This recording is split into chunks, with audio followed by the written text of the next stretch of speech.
এই প্রোডাক্টটা জাস্ট ম্যাজিকের মতো কাজ করছে। হে এভরিওয়ান, চলে এলাম নতুন একটা দিনের গল্প শেয়ার করতে। সকালবেলা পুজোটা সেরে নেওয়ার পর চলে এসেছি ব্রেকফাস্ট বানাতে। ব্রেকফাস্টের জন্য আমি আগের দিনই গ্রিন মুগ ভিজিয়ে রেখেছিলাম, তার সাথে একটু টক দই আর ব্ল্যাক সল্ট মিক্স করে আমি ব্রেকফাস্টটা সেরে নিলাম। দেন চলে এসেছি রান্নাঘরে। আজ বেশি কিছু সবজি কাটার নেই, কারণ যেহেতু আছে মাছ। কিন্তু এখানে না একটা প্রবলেম আমার হচ্ছে, আমি যতবার মাছ খাওয়ার চেষ্টা করছি এখানকার মাছের যেন আমি কোনো টেস্টও পাচ্ছি না, আর আমার মাছ খেতে ভালোও লাগছে না। রান্না বান্না কমপ্লিট করে এখানে আমি তারপর দেখছিলাম থর। আজ দুপুরবেলা মাছের ঝোল আর ঢ্যাঁড়সের তরকারি দিয়েই লাঞ্চটা সেরে নিলাম।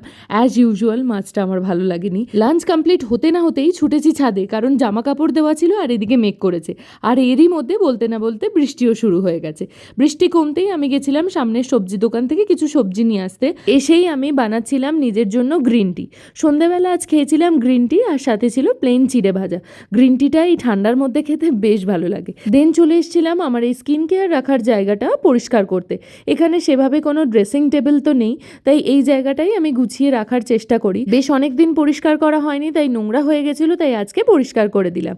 দেন ডিনার সেরে স্কিন কেয়ারটা সেরে নিলাম। তোমাদের সাথে আজ একটা ম্যাজিক্যাল প্রোডাক্ট শেয়ার করব, যেটা আমার কোনোদিন হয়নি, সেটা এখানে আসার পর হচ্ছে।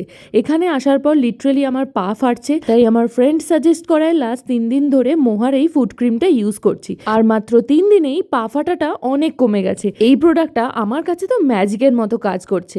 আজকের মতো চলি, দেখা হবে কাল, বাই।